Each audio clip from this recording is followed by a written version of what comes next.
संपूर्ण भारत की सबसे विश्वसनीय और राजस्थान की शिक्षा नगरी कोचामन सिटी की शान कर्नल डिफेंस एकेडमी ने एक बार फिर से इतिहास रचा है।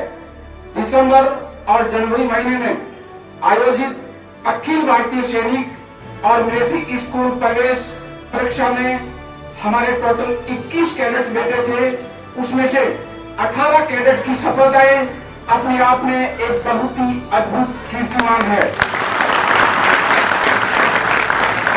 हमारे लिए ये बहुत ही सौभाग्यशाली है कर्नल डिफेंस एकेडमी के लिए, पेरेंट्स के लिए, कैडेट्स के लिए कि टोटल 21 लड़के हमारे सीएमएस जो है कि मिलिट्री स्कूल और सैनिक स्कूल के एग्जाम में बैठे थे, जिसमें से 18 का जो है कि सिलेक्शन क्वालिफाइड हुए हैं।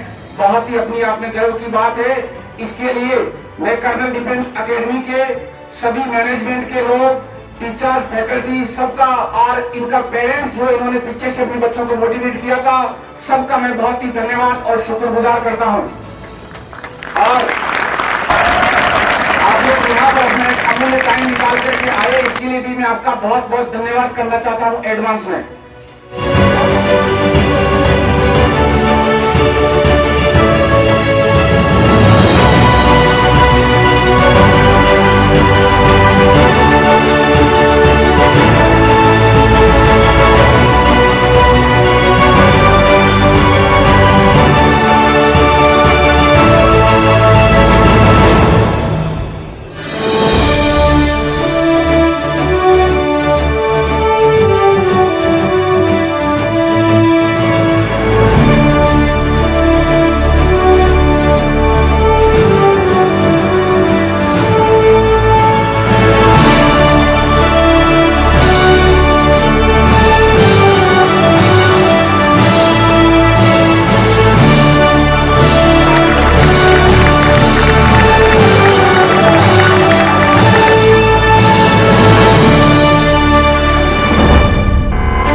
मिली है उसमें सबका हाथ है, सहयोग है, लेकिन सबसे इम्पोर्टेंट वो चार लोग जो छुपे हुए हैं उनको मैं यहाँ पर सम्मानित करना चाहता हूँ।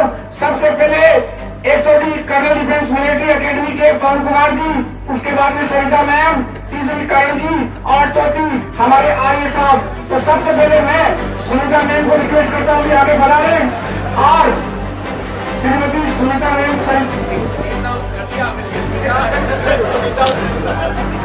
आगे बढ़ाएंगे।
गर्व का दिन है कि 21 लड़कों में से 18 का सिलेक्शन होना अपने आप में बहुत बड़ी गर्व की बात है और एक नॉर्मल चीज नहीं है। इंडिया का, राजस्थान का सबसे बड़ा ये रिकॉर्ड है, एक लॉ ऑफ अट्रैक्शन है जो आप लोगों ने देख रखा होगा। हमारे पास में बुक भी अभी सेक्रेट, अगर किसी ने किसी चीज को शिद्दत से चाहा है तो पूरी कायनात उसको उससे मिलाने के लिए जुड़ जाती है।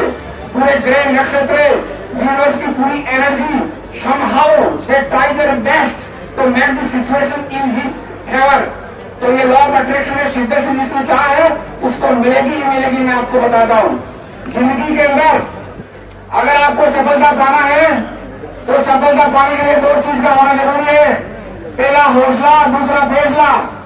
कईयों के पास हौसला नहीं होता है और कईयों के पास में हौसला होता है लेकिन फैसला नहीं ले पाते हैं।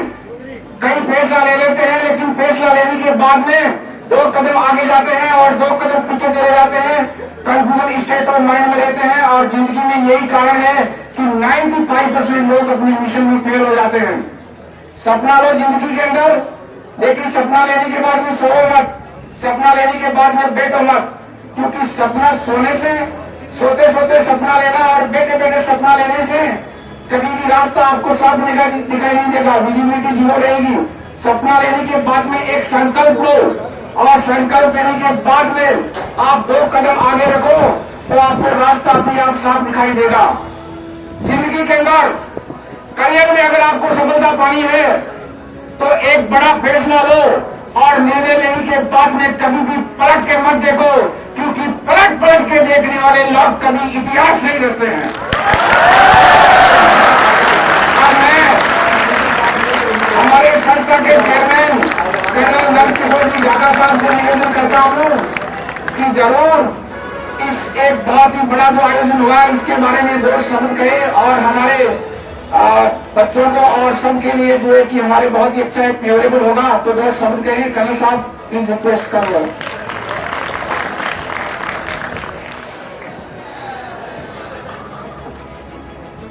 कर्नल मिलिट्री स्कूल की ये जो टीम एचओडी एकेडमिक्स पवन कुमार जी, श्री करण सिंह जी राठौर,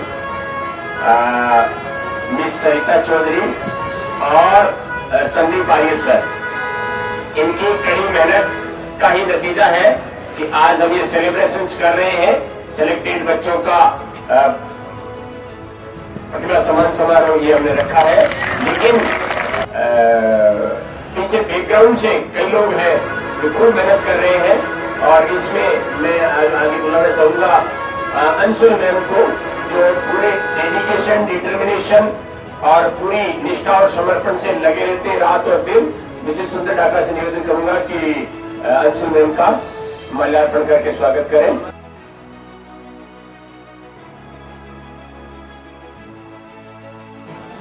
सैनिक और मिलिट्री स्कूल में हमारे जो 18 जाबाज जिन्होंने सफलता पाई है, उनके पेरेंट्स, उनके ग्रैंड पेरेंट्स आए हुए हैं।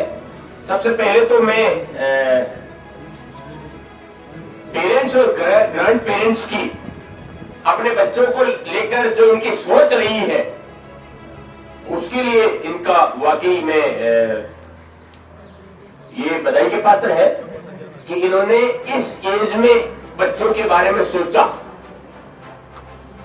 मैं गोविंद जी हमेशा कहता रहता हूं सभी को कि देश में अगर कोई सबसे बेहतरीन स्कूलें हैं तो वो है हमारी राष्ट्रीय मिलिट्री स्कूल, सैनिक स्कूल्स एंड RIMC, राष्ट्रीय इंडियन मिलिट्री कॉलेज। वो तो अपने आप में अद्भुत है गिला जी कि 25 बच्चों का बैच होता है and all 25 get selected for NDA। उसमें ये भी नहीं होता कि 25 में से 24 का ही सिलेक्शन हुआ है, 100% रहता है उनका तो। और वो इंडियन आर्मी की क्रीम है। आगे भी वो general, chief of army staff, chief of naval staff, chief of air staff तक जाते हैं और अपने आप को वो रिंकोलियन बोलते हैं। तो आज आपके जरिए और सारे हमारे कैडेट्स सामने बैठे हैं, हमारे फौज में बोलते हैं कैच देम यंग, मतलब बच्चे को जितना जल्दी एक दिशा हम दे सकते हैं वो देने में अगर हम कामयाब हो जाते हैं। जब मैं यूनिट में था, फौज में था, इधर जहां भी मेरी ड्यूटी रही, हमेशा मेरे जवानों को, मेरे NCOs को, मेरे JCOs को एक ही चीज बोलता था, आपके बच्चों की पढ़ाई पे ध्यान दो, आपके बच्चों की पढ़ाई पे ध्यान दो और आपकी पढ़ाई के लिए देश की, आपके बच्चों की पढ़ाई के लिए देश की सर्वोत्तम स्कूलें रिजर्व्ड है। तो जी मिलिट्री स्कूल्स में हमारे JCOs और जवान के बच्चों के लिए 70% रिजर्वेशन है, 20% ऑफिसर्स के बच्चों के लिए है। लेकिन ऑफिसर्स के बच्चों को वो माहौल जहां रहते हैं वही मिल जाता है, तो वो जाते नहीं है उसमें। तो 70 प्लस ये 20 ऑफिसर्स के बच्चों के लिए होता है, वो भी हमारे जवान और JCOs के बच्चों को मिल जाता है। 90% आरक्षण 5 ही है पूरे देश में। राष्ट्रीय मिलिट्री स्कूल अजमेर, राष्ट्रीय मिलिट्री स्कूल धौलपुर, राष्ट्रीय मिलिट्री स्कूल बेलगांव, राष्ट्रीय मिलिट्री स्कूल बेंगलोर और राष्ट्रीय मिलिट्री स्कूल चहल, 5 ही है। मतलब 400 के अंदर से 360 बच्चे फौजियों के ही जाते हैं, उसमें केवल 40 ही सिविलियनों के बच्चे जा पाते हैं। तो इससे बड़ी फैसिलिटीज और क्या होगी। और एक और फैसिलिटीज है जो सर्विंग वाले हमारे जवान और NCO JCOs है कि यहाँ हमारी जो भी फीस है, वो चाहे सैनिक मिलिट्री स्कूल के बच्चों की है, चाहे फाउंडेशन की है, चाहे डिफेंस के लिए आते हैं, तो 10,000 डिफेंस का डिस्काउंट रहता ही है। और इन्हें 85,000, अगर बच्चा 12 तक है तो 85,000 का ये हॉस्टल सब्सिडी क्लेम कर लेते हैं। उदाहरण के तौर पे आज हमारी फीस है 1,05,000 जो बच्चा चौथी या 5वीं में है उसकी, और उसमें से 10,000 हमें लेस करना होता है, तो कितना रहा 95,000। और हॉस्टल सब्सिडी कितना मिला 85,000। पॉकेट से कितना लगा, हाँ महीने का 1,000 रुपए भी नहीं लगा। तो कोई बड़ा बजटरी चैलेंज तो नहीं है, कोई बड़ा बजटरी चैलेंज नहीं है। लेकिन दुर्भाग्य है कि इस चीज का 90% हमारे जवानों को पता नहीं है इस चीज का। हालांकि हम जहां भी मिलते हैं, कमांड हेडक्वार्टर जाते हैं, सब एरिया में जाते हैं, ब्रिगेड में जो यूनिट्स के COs वगैरह भी साथ रहे हुए हैं, बात करते रहते हैं और बताते रहते हैं। जिस टीम की हम बात कर रहे हैं,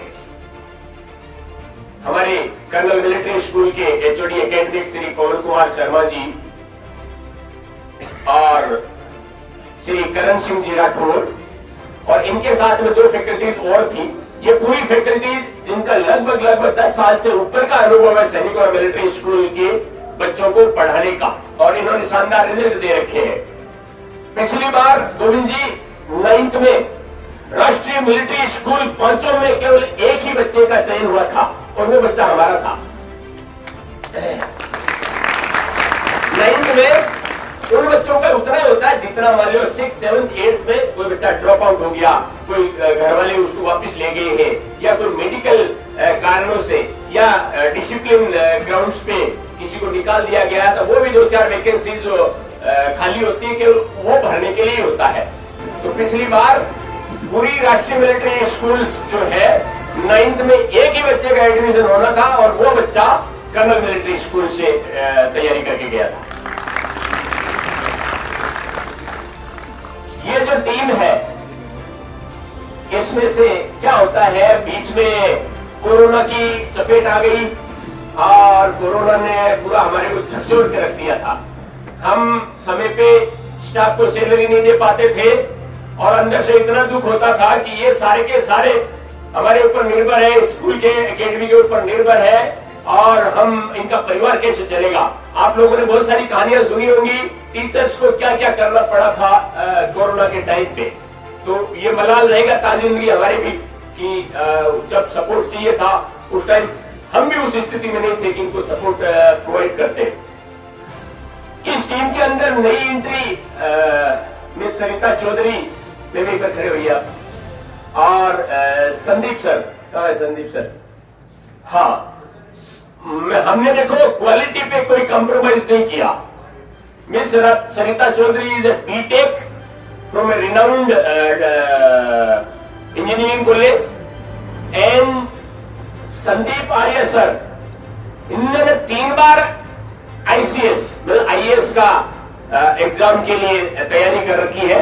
संभव उनका जिस मेरिट पे जहां आना था वो आ नहीं पाया, लेकिन वो कैलिबर वाले लोग हमारे सैनिक और मिलिट्री स्कूल के छोटे बच्चों को पढ़ाते हैं, इसलिए हम इन चीजों पे कॉम्प्रोमाइज नहीं करते हैं और रिजल्ट हमारे सामने है। जब फैकल्टीज का कॉम्प्रोमाइज नहीं किया है, रात और दिन लग करके, छोटे बच्चों का ये नहीं हो पाता कि भाई चलो आपकी इतनी बजे से इतनी बजे तक सेल्फ स्टडी है और सेल्फ स्टडी करो, नहीं कर पाते बच्चे, उन्हें तो पूरा हाथ पकड़ के पढ़ाना ही पड़ता है। और ये टीम वाकई इन्होंने रात और दिन एक करके ये मेहनत किया है। इससे पहले बाकी जो हमारी फैकल्टीज है, सुरेश सर है और बाकी जितने भी एम सिंह जी सर इधर है, आरिफ जी सर है, सारी के सारी टीम, इन्होंने भी जबरदस्त काम किया। और जो एयरफोर्स का रिजल्ट आया था, 37 boys cleared the Air Force entrance exam and 12 boys cleared the NDA exam and 2 boys cleared the SSB। ठीक है, तो जो कर्नल वाईपी सिंह साहब जयपुर में बैठे हैं, चाहे उनकी मेहनत हो और चाहे फैकल्टीज की जयपुर टीम की मेहनत हो, फैकल्टीज कुचामन सिटी की बात हो, सभी अपना जबरदस्त काम कर रहे हैं। क्योंकि एनडीए का भी मैं आपको बताऊं कोई बहुत बड़ा बैच नहीं था, बहुत बड़ा बैच नहीं था, लेकिन 12 बॉयज क्लियर द एग्जाम और उनमें से 2 एसएसबी क्लियर किया है। तो शुरुआती दौर में मुझे पता है मेरे लिए ये बड़ी चुनौती थी कि जब बच्चा एडमिशन लेने के लिए आता था तो गोविंद जी 90% वाले नॉर्मली अपने पास में आते थे। तो मैं कहता था बेटा वो क्या करना है, बच्चा बोलता था सर एयरफोर्स नेवी। मैं बोला एयरफोर्स नेवी में तो आपको भेजेंगे, लेकिन एक्स ग्रुप, वाई ग्रुप या AA या SSR में नहीं, एनडीए के थ्रू आपको ऑफिसर बनाएंगे। और वो बच्चा चुपचाप निकल जाता था कि यार इस एनडीए के चक्कर में मैं कहीं ऐसे ही नहीं रह जाऊं। और फिर समय का बदलाव आया, सोच में भी लोगों के बदलाव आया और धीरे धीरे अब बच्चे ये पूछते हैं कि सर एयरफोर्स और नेवी तो बैकअप प्लान है, my first priority is NDA. तो ये खुशी होती है। उसके बाद में पेरेंट्स में एक और सोच डेवलप हुआ कि बच्चे हमारे पास में 12th करके आते थे और एनडीए के लिए हमें भी ऐसा लगा कि हमारी जो स्कूलें हैं उनमें जो बच्चों का ओवरऑल डेवलपमेंट होता है, जो उनका कम्युनिकेशन स्किल्स का लेवल होना चाहिए, जो उनका जनरल अवेयरनेस का लेवल होना चाहिए, जो उनका पर्सनैलिटी डेवलपमेंट होना चाहिए, वो हमारी स्कूलों में हो नहीं पाता है। वो कैलिबर स्कूलों में है नहीं, ऑब्वियसली रूरल एरिया में कहां होगा।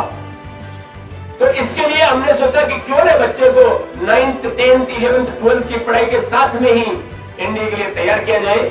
कई पेरेंट्स ने रुचि दिखाई और इवन 9th में ही एडमिशन करवा दिया, किसी ने 10th में करवाया, किसी ने 11th में, 12th में। जो हमारी मिलिट्री स्कूल की बात है कैलाश जी, ये भयंकर रूप से कोरोना की चपेट में आई थी। 2020 में हमने ये शुरुआत की थी। जय सिंह बैंसला, जो कर्नल किरोड़ी सिंह जी बैंसला हुआ करते थे, उनके सुपुत्र, वो भी जनरल है, उन्होंने कॉल किया कि यार कर्नल ढाका, आप ये करते रहते हो तो मेरे जैसे जवानों के को, उनको और उनके फैमिलीज को आप ये सारा सिस्टम बताओ, आप मेरे सेंटर में आओ।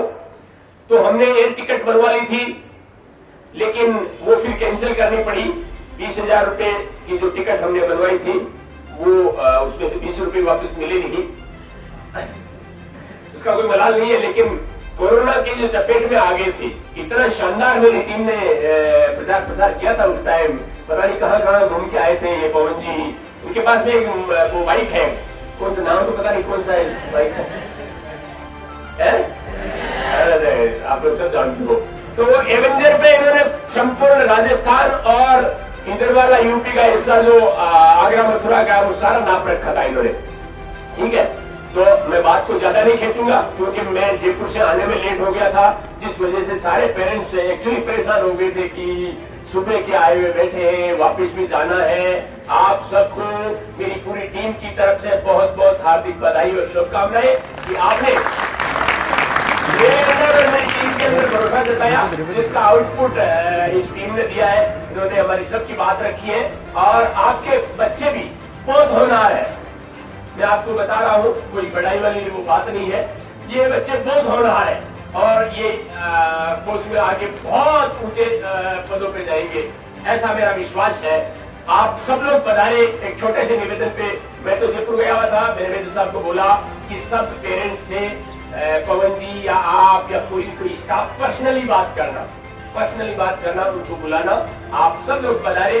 कई लोग आउट ऑफ टाउन थे, वो नहीं आ पाए, कोई दिक्कत नहीं, लेकिन आप में से अधिकतर लोग पधारे। और आज 3 जनरेशन यहाँ पे है। हमारा बच्चा यहाँ पे, उसके फादर भी आए, उसके ग्रैंड फादर भी आए।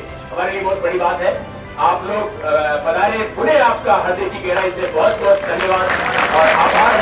जय हिंद, जय भारत, जय जवान, जय किसान। Thank you.